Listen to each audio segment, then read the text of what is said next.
Como vocês acompanharam, essa semana a gente assistiu a uma cena inacreditável nos Estados Unidos. Uma cambada de apoiadores trumpistas invadiram a sede do Congresso, o Capitólio, e causaram o caos. Como consequência disso, agora se debate no Congresso se eles vão votar um segundo impeachment do Trump, e dessa vez, como é uma circunstância extraordinária, até republicanos estão apoiando que o Trump seja removido do cargo. Mas você pode se perguntar, né? Mas faltam poucos dias para o Trump sair do cargo, né? Faltam 10 dias para ele deixar o cargo como presidente. Qual é o sentido de passar um impeachment agora? Ele vai sair da presidência.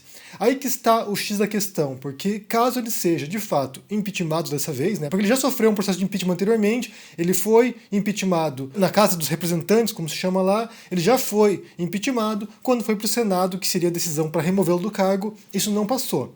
Nessa circunstância em particular, pode ser sim, bem, pensando hipoteticamente aqui e tentando ver se alguns votos republicanos viram a favor do impeachment, pode ser sim que ele seja removido do cargo, mas não apenas isso, porque se ele for impeachmentado, ele se torna inelegível. Ou seja, ele não pode se candidatar daqui 4 anos de novo, que é, na verdade, um grande receio, não apenas de democratas nos Estados Unidos, não apenas de o eleitor médio norte-americano, mas também de muitos republicanos, porque o que aconteceu foi um sequestro do Partido Republicano pelo trumpismo e muitos republicanos tradicionais, conservadores clássicos dentro do partido, percebem que o rumo que o partido tomou não é exatamente aquilo que eles acham que deveria representar os valores deles, né, patrióticos, de Estado mínimo, ou seja, alguns valores que os republicanos supostamente defenderiam, mas que o Trump acabou conquistando isso e levando para uma guinada para a extrema-direita.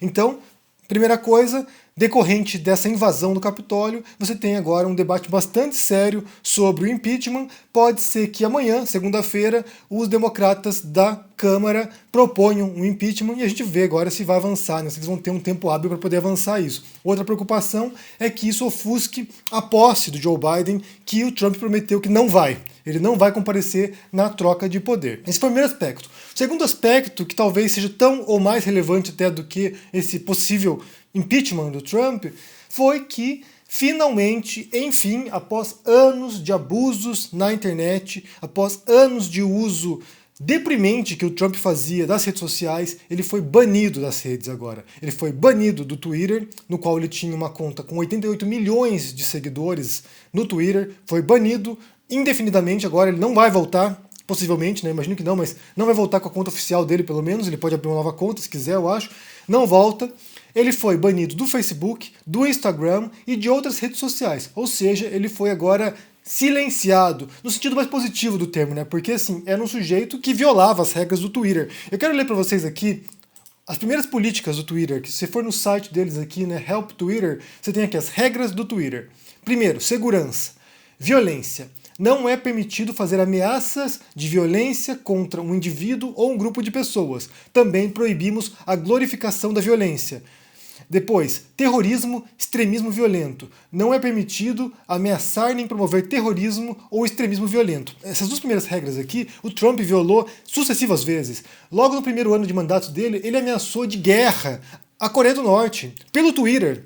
Ele usou as redes sociais para ameaçar uma outra nação de guerra. Ele disse que ele tinha um botão maior do que o botão do Kim Jong-un. É um sujeito megalomaníaco. Ele usou as redes sociais várias vezes para incitar a violência, para incitar o ódio. Depois tem aqui outros itens aqui sobre propagação de ódio. Ele incitou o ódio e ele incitou também, ele estimulou que os seus apoiadores invadissem o Capitólio. Então, finalmente, depois de tantos anos de abusos sucessivos das regras do Twitter, o Twitter resolveu tomar uma providência agora.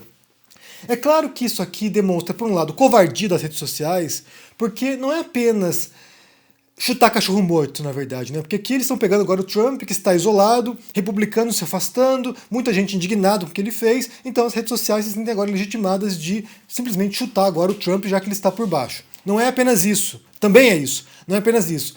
Porque os executivos das redes sociais, eles sabem que isso, se fosse antes isso, na verdade, né, se houvessem confrontado o Trump, que o Trump, presidente dos Estados Unidos, com uma canetada poderia prejudicar essas empresas. Então você fala de um presidente que é o chefe de Estado da maior potência do planeta atualmente, que poderia afetar, prejudicar empresas norte-americanas. E os executivos, sabendo disso, né, você teve, por exemplo, o Mark Zuckerberg, que foi obrigado a depor para o Congresso por causa da manipulação dos algoritmos do Facebook durante as eleições do Trump. Ou seja, eles sabem que eles devem prestar conta para o governo norte-americano, e nesse caso, com um presidente megalomaníaco, narcisista, um presidente psicopata, que se eles confrontassem abertamente o Trump, que isso levaria a consequências para eles. Então, de certo modo, é covardia em duplo sentido, né? Covardia de não aplicar as próprias regras que eles estabeleceram e covardia de não confrontar um governo com um presidente maníaco. É importante ressaltar aqui, gente, que no futuro muito próximo, na verdade, aliás, já é feito isso, mas no futuro a gente vai compreender como as redes sociais impactaram nas instituições e como elas afetaram democracias pelo mundo. Isso vai ser estudado certamente no futuro muito próximo, gente. Eu penso que a ascensão da internet ela é equivalente, em muitos sentidos, à ascensão da imprensa, ou seja, a publicação de livros impressos, né, da prensa móvel, quando o Gutenberg cria isso na Alemanha. É muito parecido com isso, e é muito parecido também com a ascensão do rádio ou da televisão. É uma revolução tecnológica que tem um alcance inimaginável, são bilhões e bilhões de pessoas utilizando as redes sociais, e de um modo que, para muita gente, é enigmático. Como funcionam os algoritmos e como eles determinam aquilo que a gente vai consumir na internet, nós não sabemos como funciona, e muitas vezes nem os engenheiros do Google ou do Facebook sabem como funcionam. Então você tem um sistema automatizado, no qual o conteúdo é gerado por nós, usuários, e a operação disso e o modo como isso afeta a nossa mente humana e os nossos relacionamentos é até um ponto incompreensível. Se vocês já leram um livro do Jaron Lanier que se chama 10 argumentos para você deletar agora suas redes sociais, ou se vocês assistiram ao documentário da Netflix chamado O Dilema das Redes, vocês sabem que o modo como as redes operam, instigando a raiva, instigando o ódio, instigando conflitos, instigando esse tipo de polarização política, instigando esse confronto, não é um bug do sistema, não é um defeito das redes sociais. Isso é, por definição, o que eles fazem. Eles justamente exploram esse tipo de tensão porque aqui eles acessam talvez um traço da nossa psique humana, o modo como o nosso cérebro opera. Porque nós, seres humanos, estamos constantemente confrontados com perigos, com receios, com angústias, com tensões cotidianas. A nossa satisfação ela se dá justamente porque é um confronto entre satisfação e insatisfação, entre realização e obstáculo, entre vitória e derrota, entre a paz e a guerra. Quando a gente tem esses dois polos, na verdade, em conflitos constantes, é o que, de certo modo, dá um sentido para a vida humana. Nós só valorizamos a conquista porque a gente sabe o que é a derrota. A gente só valoriza a paz porque a gente sabe o que é guerra, e assim por diante. Isso já falava Aristóteles, século V a.C.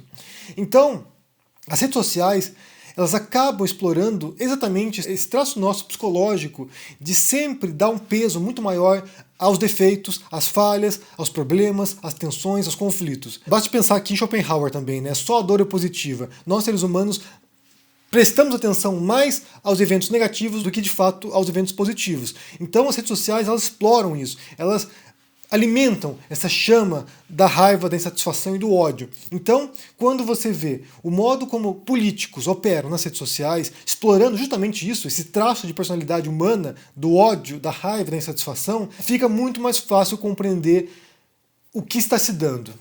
A polarização política hoje não é inédita, já houve em outras épocas. Já houve momentos de polarização política, já houve momentos de conflito, de guerras civis, de tensões, de desestabilização de regimes, já houve anteriormente. Mas o modo particular como se dá hoje, é impossível compreender isso sem compreender o papel que as redes sociais desempenham nesse processo. E quando eu falo de redes sociais, eu falo de redes sociais mesmo, Facebook, YouTube aqui também, Instagram, Twitter. Não falo de internet, porque a internet é muito mais ampla do que isso, né? A internet é uma revolução tecnológica gigantesca, mas as redes sociais em particular, elas são muito específicas e elas têm um poder bastante determinado de moldar a nossa percepção da realidade, porque elas selecionam pra gente o que a gente vai fazer.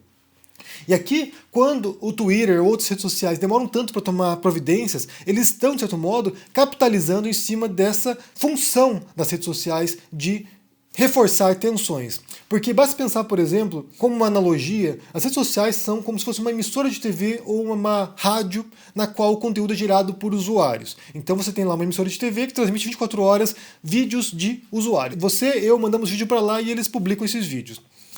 Se essa emissora começar a transmitir vídeos de pessoas instigando violência e ódio, essa emissora de TV é responsável por isso, porque, de certo modo, há uma curadoria, entre aspas, daquilo que está sendo veiculado na televisão.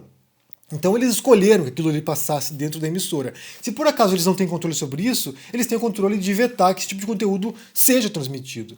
As redes sociais, elas lavam as mãos quando se trata disso. Elas põem lá suas políticas, que é proibido conteúdo de ódio, que é proibido conteúdo de violência, só que na prática eles não fazem um trabalho muito sistemático de tentar cortar esse tipo de conteúdo. Eles até podem cortar de um usuário ou outro, mas quando se trata do Trump, por exemplo, quando se trata do presidente da República norte-americano, eles simplesmente lavaram as mãos e disseram, bem, é o Trump. O que eu vou fazer? Eu vou bloquear o presidente? Não vou. Então eles têm diferentes modos de mensurar a qual tipo de voz devem ser aplicadas as regras e a qual tipo de vozes isso não se aplica. Então há uma diferenciação aqui. Isso, bem, em essência, é discriminatório. Se você permite que o Trump fale asneiras e instigue violência na sua plataforma, você não tem nenhum argumento lógico e nenhum argumento plausível para proibir que um usuário comum como eu e você instigue o ódio nas redes sociais.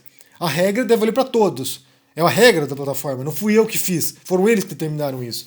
Então, o que eles fizeram agora é o que eles deviam ter feito já em 2017, no primeiro ano de mandato do Trump, quando ele já usava as redes sociais para instigar a violência e o ódio. Até antes disso, na verdade, né? Mas eles esperaram para ver o circo pegar fogo. E pegou fogo. E quando você tem uma invasão no Capitólio no qual 5 pessoas morreram, e agora surgem cenas de violência ainda pior do que a gente tinha visto inicialmente, então você pode imaginar que, como eu disse, no futuro muito próximo, estudiosos vão investigar como as redes sociais ajudaram a destruir democracias pelo mundo. Eles têm um papel preponderante. O que vem substituir as democracias, a gente não sabe. Eu imagino que seja uma coisa pior. E assim como outros filósofos e outros pensadores estão dizendo algo parecido. Que pode vir um Estado policiesco, que pode vir um Estado autoritário, no qual certos direitos e liberdades não existem mais. Bem, isso aqui é uma previsão apocalíptica também, né? Vamos ver o que vai acontecer. É difícil também fazer futurologia. Então, primeiro ponto. O segundo ponto, já reforçando também esse uso das redes sociais negativos e destrutivos, a gente tem no Brasil um sujeito muito parecido ao Trump, que é o Bolsonaro, alguém que disse I love you pro Trump numa reunião com o Trump. Então, é um sujeito que adora o estilo de governar do Trump, o estilo de fazer política do Trump, e que reproduz no Brasil isso. Você teve ontem o presidente da Câmara, Rodrigo Maia, dizendo o seguinte na conta dele. Na verdade, o Rodrigo Maia já tem alguns dias que tem aqui on fire atacando o Bolsonaro, mas ele disse aqui primeiro, ele publicou uma reportagem da Veja, na qual o Bolsonaro culpa o Pazuello por perda de popularidade e pela demora na vacina. Ele compartilha essa reportagem da Veja e ele diz o seguinte: Bolsonaro é covarde. E em seguida ele publica o seguinte: Bolsonaro, 200 mil vidas perdidas até agora, você tem culpa. Você tem o Rodrigo Maia, que é o presidente da Câmara e que nesse momento é a figura central para o impeachment do Bolsonaro. Ele precisa revisar alguns dos 50 pedidos de impeachment que estão na mesa dele e botar para votação.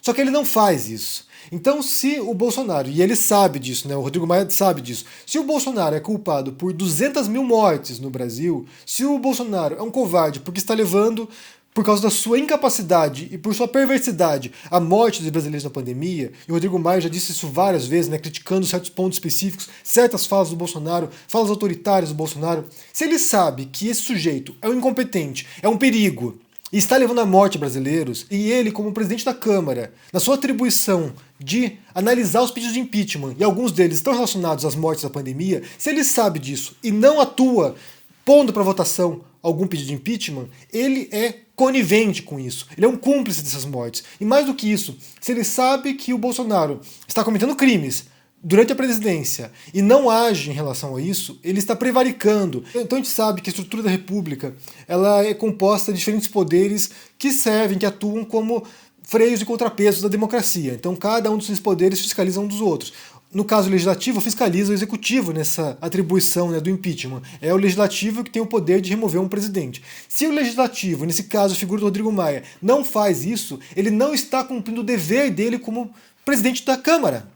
Ele não está cumprindo o dever político dele.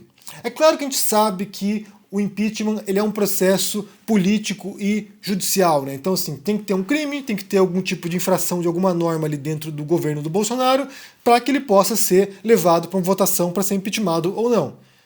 Só que Essa votação é feita por colegas do Bolsonaro, né? Pessoas que estiveram junto com ele quando ele era deputado e alguns apoiadores dele. Então a gente sabe que nesse jogo político de compra de apoio, a velha política que o Bolsonaro tanto criticava, nesse jogo político, se ele comprar o apoio, o impeachment não passa, o impeachment não é aprovado e o Bolsonaro se safa, como aconteceu com o Trump, né? O Trump foi impeachmentado na Câmara, que tinha maioria democrata, quando vai para o Senado republicano não passa. Então o compadrio, né, os amiguinhos, os cupinchas, votam junto com o presidente. Nesse caso a gente sabe que pode haver um processo de impeachment, não ter apoio suficiente para poder remover o Bolsonaro e ele ser inocentado. Mas o simples fato de não pôr para votação isso demonstra que o Rodrigo Maia também é um covarde. Também alguém que está se eximindo da sua responsabilidade, das suas atribuições e, como eu disse, está prevaricando. É alguém que está agindo contra os interesses do Brasil. Quando ele não cumpre o papel dele, ele está traindo a pátria. O Bolsonaro é aquela aberração.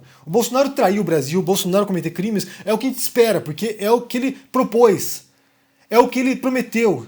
O Bolsonaro foi alguém que prometeu isso 30 anos atrás, uma guerra civil na qual morressem 30 mil brasileiros, já são 200 mil mortos. Então assim, o Bolsonaro não surpreende que ele diga atrocidades, aberrações, que ele seja isso. Mas quando você tem o Rodrigo Maia, covarde, se eximindo de assumir a atribuição dele, ele também é culpado. Ele é coautor dessas mortes no Brasil agora pela pandemia. E ele vai sair da presidência da Câmara e será lembrado por essa omissão dele. A história vai lembrar do Rodrigo Maia como alguém que se eximiu de assumir as rédeas da situação e pôr um fim a esse desgoverno do Bolsonaro. Eu quero saber de vocês o que vocês pensam, primeiro, sobre o bloqueio das contas das redes sociais do Trump, né? Se vocês concordam com isso ou não, acham que é censura ou não, se vocês acham que foi legítimo isso, que o Twitter e outras redes sociais só cumpriram aquilo que se propunham nas suas regras de uso das plataformas. O que você pensa sobre isso? Sobre o impacto das redes sociais nas democracias mundiais hoje, como elas estão destruindo as instituições e as democracias. O que você pensa sobre isso? Se é um exagero, se não é? Me diga aí no comentário. E também sobre esses tweets do Rodrigo Maia e da covardia dele. Ele chama o Bolsonaro de covarde, mas ele também é um covarde, porque ele não está fazendo aquilo que é atribuição dele, analisar os pedidos de impeachment e pôr para votação lá para remover essa aberração do poder. Me diga aí no comentário, deixa o joinha, se inscreva aqui no canal, se torne um membro ou um apoiador, se torne um aluno do ICL. Este mês agora, dia 20 de janeiro, começa meu curso de escrita narrativas. Confira, se torne um aluno, você pode fazer todos os cursos que tem lá no site e confira nos livros sobre Bolsonaro, no qual eu conto nessa ideologia bolsonarista e como é uma ideologia de destruição dos brasileiros e do Brasil, é uma proposta de morte, é isso. O Bolsonaro se propõe a destruir o Brasil. Nunca escondeu isso. Então confira o livro sobre Bolsonaro, sobre Jesus histórico e também agora no lançamento de janeiro, A Teogonia, tradução que eu fiz do grego, uma edição bilíngue grego-português. Um abração para vocês, se cuidem e até mais. Tchau!